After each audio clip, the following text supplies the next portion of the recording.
Ilang beses nang nangyayari to sa amin. Marami na rin akong handa ang mga napuntahan pero pare-pareha silang ginagawa at ngayon isasabihin ko na. Ako naman ho isinama lang ni Boss Rich Lidine sa may Ticob Laurel. Ganito pala ang mga tao dito sa Ticob. Malabo na.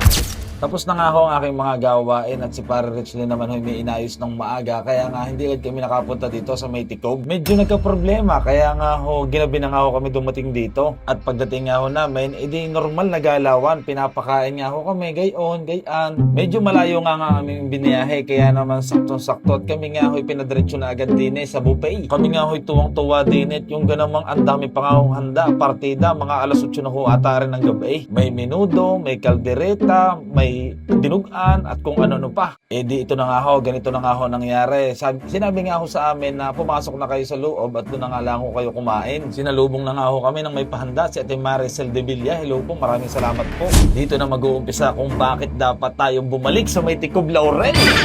Ngayong araw nga ho ay birthday ni Tutoy Kane, anak nga po pala ni Ate Maricel. Pagpasok mo pala, nandito na ang aming paboritong kutsero, may pang matamis na agad at kasabay nga po pala namin ang mga bata. Bukod sa aming kinuha doon sa labas ng mga pagkain, kainaman din mga boss. Sa tunay lang, nandini pala sa loob ang kanilang kayamanan ay napakarami nga hong pagkain. Sa tunay lang ay punong-puno na ang aming pinggan pero ito panay pa rin ho ang dala ng mga pagkain sa amin din may mga guli-guli na may mayonnaise tapos yung paborito namin paksiw.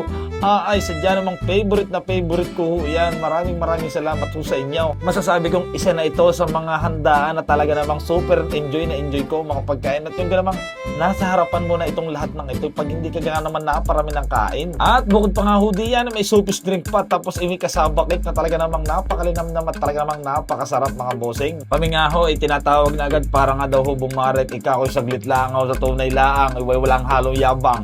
Naparami ho talaga ang aking kain. Sadyang hindi ko mapigilan maglakad-lakad ng konti para nga ho mahulaw-hulawan. Pagbalik ko nga ho din sa taas ay lalo na ho dumami ang mga tao at din nga ho sa may bandang likuran. Nandito nga po pala lahat ng mga tropa nating mga magbabarek na nandito sa Ticob. Maraming beses na rin nga ho nakakapag-vlog din at masasabi ko napakababait nga ho ng mga tao. Ito nga pala hong mga taga rito ay kamag-anak nga po pala ni Lisel. Nasa ibang bansa na ho. Naku po, inggit. Gawa nang siya nga ho nakaalis at naiwanan si Pare Rich Lee. Kakaiba nga ho yung binabarik din kung sa atin ay 4 ay din nga ho ay 2 yung kalahati ng 4 yung maliit na 4 basta nakatama